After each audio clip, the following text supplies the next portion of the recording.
ரெண்டு போலரைட்ஸ் ஆல்ரெடி விட்டு இருக்கு. அது P1 இது P2 வச்சுக்கலாம். இப்போ அவங்க ரெண்டு பேருக்கு நடுவில் என்ன பண்றீங்க அப்படின்னா P3 கொண்டு வந்து வைக்கிறீங்க. இவ்வளவு ஆங்கிள் 22.5. அது என்ன பண்ணலாம், ஆங்கிள் தீட்டான்னு எடுத்துக்கிறேன். ஃபர்ஸ்ட் போலராய்ட்ல இருந்து வெளியே வர லைட் பாத்தீங்கன்னா I0 இருக்குன்னா ஃபைனலா வர லைட்டோட இன்டென்சிட்டி கேட்கறாங்க.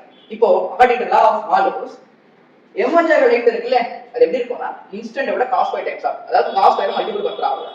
சோ இப்போ இங்க P3 எடுத்துக்கலாம். இப்போ P3 எடுத்தனா உள்ள வரது I0. இப்போ வெளிய வரது எவ்வளவு இருக்கும் அப்படினா cos π டைம்ஸ் ஆகும். என்ன cos π டைம்ஸ் ஆகும்? ஆங்கிள் விட்டு டூ போலரைட்ஸ் ஆகும் தீட்டா. இப்போ இங்குள்ள லைட் வெளிய வராங்க. வெளிய வந்து எங்க போறாங்க? P2 க்கு தான போறாங்க. அப்போ P2 P3 என்னங்கறது நம்ம கண்டுபிடிக்கலாம். 90 - தீட்டாவா. இப்போ இங்க P2 ல இருந்து வெளிய வரது எவ்வளவு இருக்குன்னா ஆல்ரெடி நீங்க உள்ள அனுப்புறது I0 cos ஸ்கொயர் தீட்டா. வெளிய வந்து திரும்ப cos ஸ்கொயர் தீட்டா டைம்ஸ் இருக்கும் இல்லையா? அப்போ cos ஸ்கொயர் தீட்டா, இங்க தீட்டான்றது 90 - cos 90 - theta is nothing but sin theta. இப்போ என்ன பண்ணலாம்? இந்த ஃபார்முலா வந்து ரிவைஸ் பண்ணலாம். எப்படி ரிவைஸ் பண்ணுவீங்க? 2 sin theta cos theta is equal to sin 2 theta படிச்சிருப்பீங்க இல்லையா? இங்க sin theta cos தீட்டானா sin 2 theta by 2 ன்னு எழுதுவீங்க.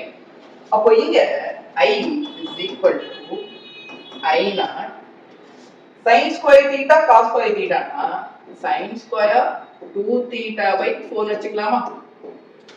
இப்போ சப்ஸ்டிட்யூட் பண்ணி நமக்கு கொடுத்திருக்க டிகிரி 22.5. 2 into 22.5 னா 45. அப்ப இங்க ஆல்ரெடி I0 by 4 இருக்கு.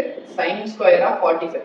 sin 45 1/2 ஸ்கொயர் பண்ணுங்க 1/2 மாறும். அப்போ I0 by 4 into 1/2 அப்ப ஆன்சர் I0 by 8 தான்.